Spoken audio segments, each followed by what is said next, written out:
Fuck!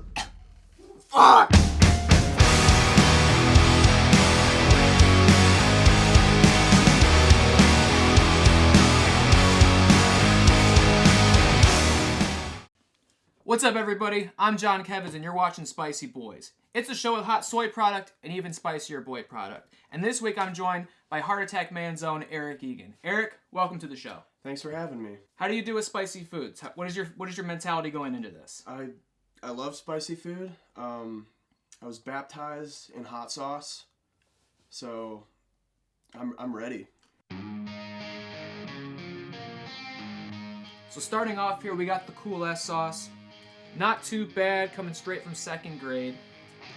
Now, Eric, I understand you just recently put out a new record by the title of Fake Blood. Mm-hmm. And I'm curious to know, what was your single greatest instance of blood loss? Well, I'd say, there was a time around high school, just out of high school, I was at a house show, and I was in the pit, and someone was acting a fool and hit me right in the nose. I still have a scar from it, and they just split my nose like wide open. They didn't break my nose, but just the skin.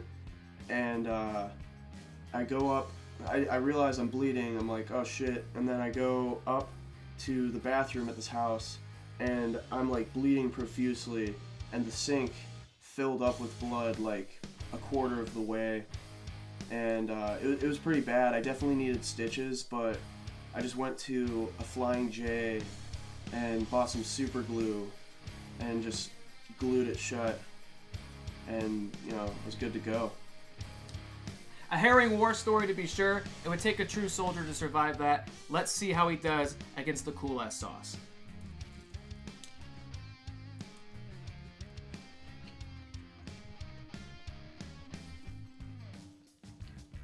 Second grade.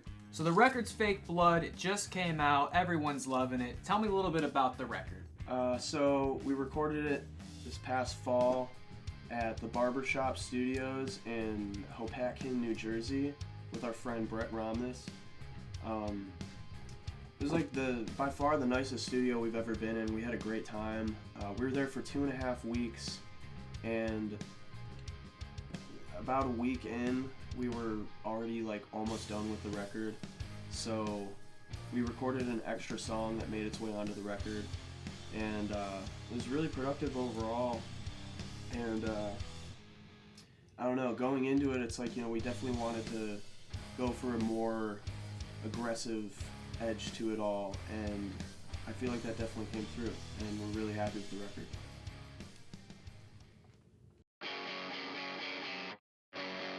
A cool answer, cool composure. Certainly not swayed by the Cool S sauce. But next up, we've got Dead Baby sauce. Less asked about that, gonna be for the better.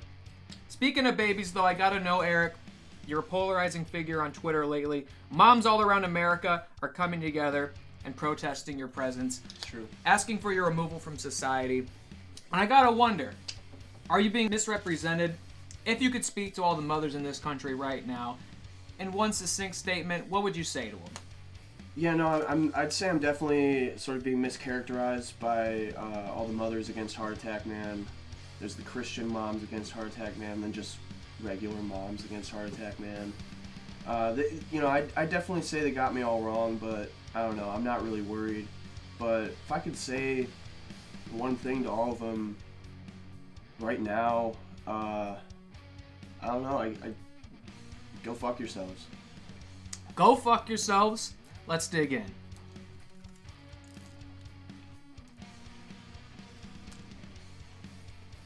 I can taste the dead baby. It's got some kick to it. Like, kick in the womb,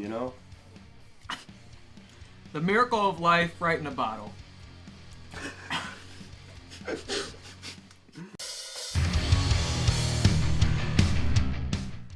We're 2 sauces deep, the heat's closing in. How are you holding up, Eric?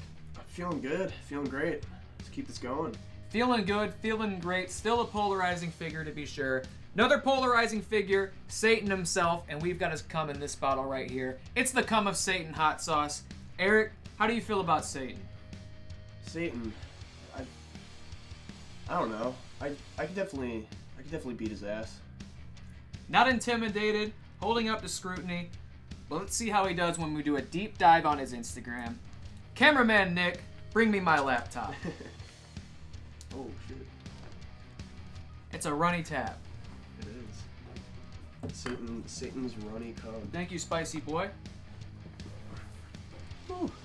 So what we do on this show is we just take a quick, intimate look at our guest Instagrams, see if we can get a little elaboration on photos that need further context. So right off the bat, we've got the slam dunk move right over a fire pit. Yeah. What can you tell me about this moment? Shit, that was, I think, like a year and a half ago or so, and I was at a party. There was a fire pit going. There was a basketball hoop in the backyard, and I just thought, I'm gonna do it. I'm gonna slam dunk over this fire pit, and I did it, and everyone went fucking wild, and it's definitely felt on top of the world. It was one of the proudest moments of my life. Definitely impressed a lot of girls that day.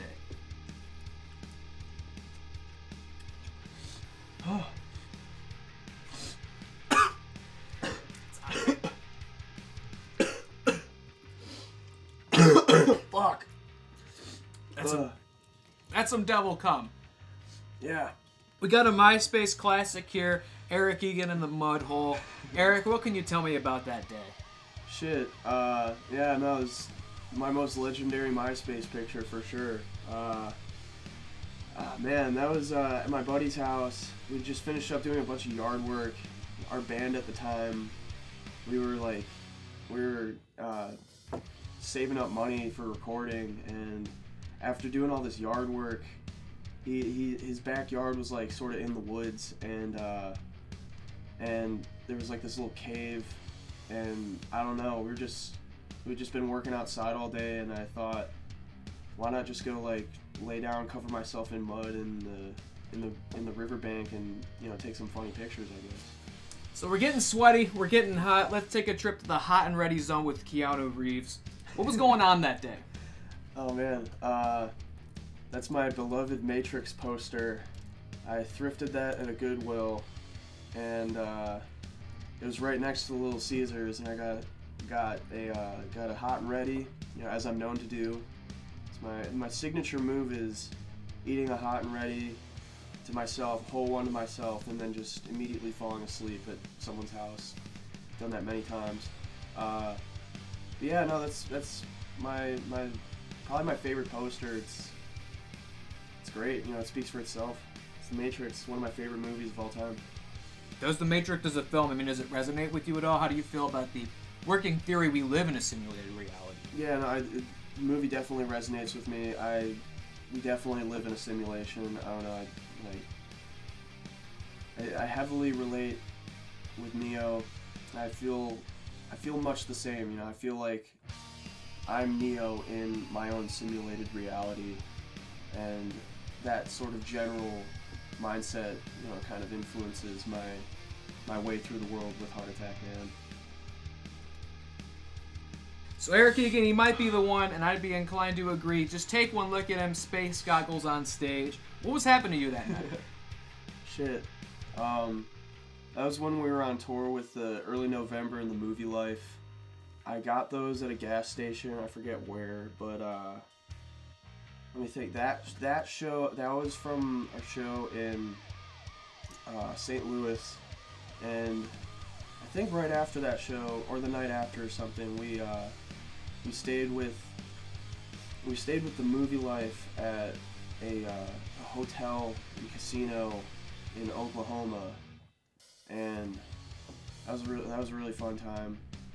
That whole tour in general was great. Love those guys, and Brett, who recorded Fake Blood, he plays drums in the Movie Life, so we got to know him really well then, and definitely helped going into our record, knowing him a bit and having been on tour with him.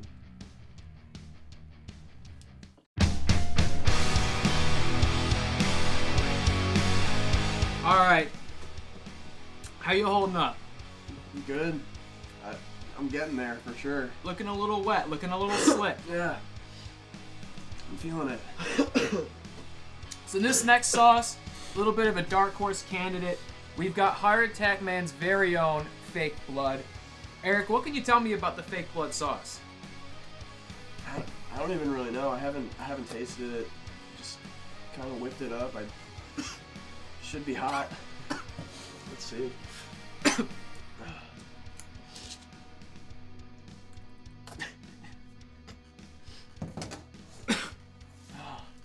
Man. Without further ado, You ready? Here we go. let's take the ride together. All right.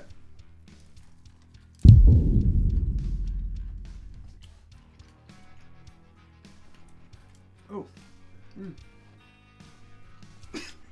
Oh.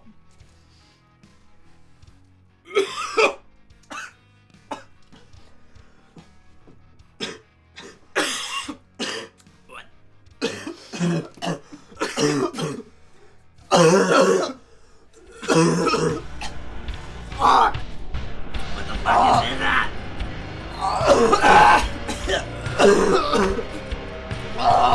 What the fuck, Eric?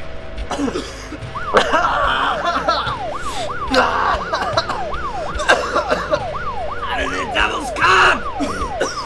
What? Fuck!